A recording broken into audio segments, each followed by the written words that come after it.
Hello and welcome back to our channel.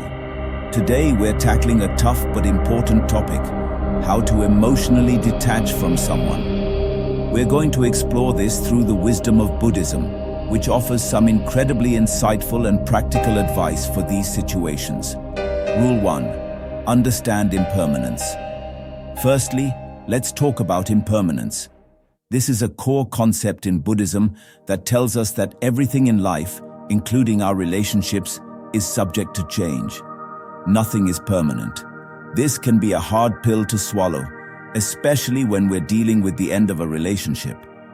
But understanding that change is a natural part of life can help us accept and cope with these difficult transitions.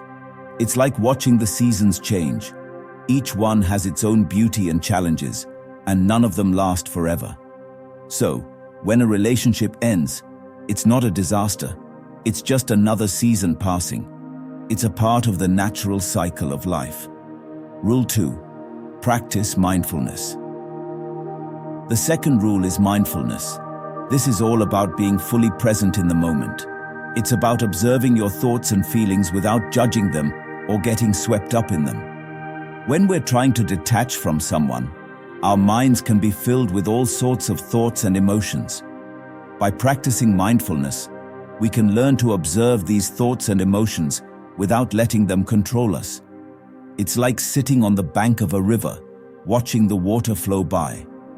The water represents our thoughts and emotions, and we are the observer, watching without getting carried away by the current. This practice allows us to gain control over our emotions and not let them dictate our actions. Rule 3. Cultivate compassion. The third rule is compassion. This is about being kind to ourselves and others. When a relationship ends, it's easy to feel anger, resentment, or bitterness. But holding on to these negative emotions only hurts us in the long run.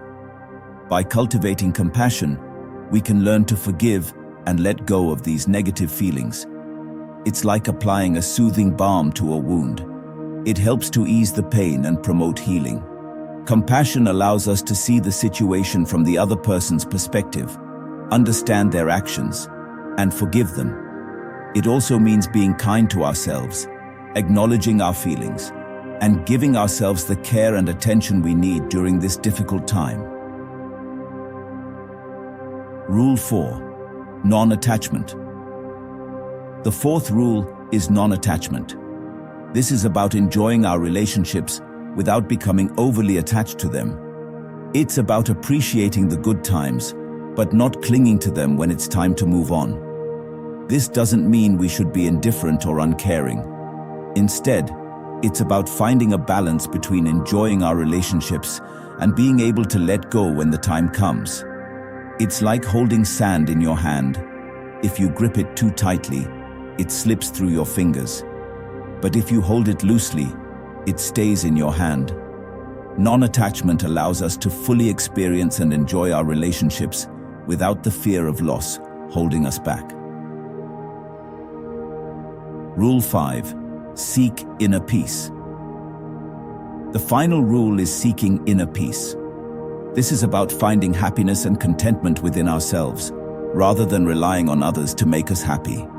When we're emotionally attached to someone, we often look to them for validation and happiness. But true peace and happiness come from within.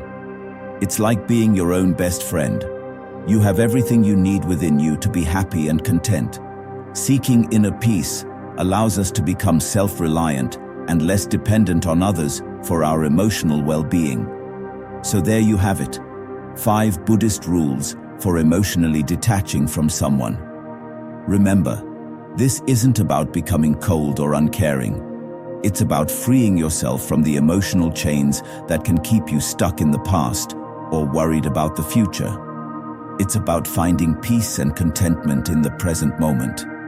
If you found this video helpful, please give it a thumbs up and share it with your friends. And don't forget to hit that subscribe button for more videos like this one. Until next time, remember, you have the strength to let go, the courage to move forward, and the wisdom to embrace change. Namaste.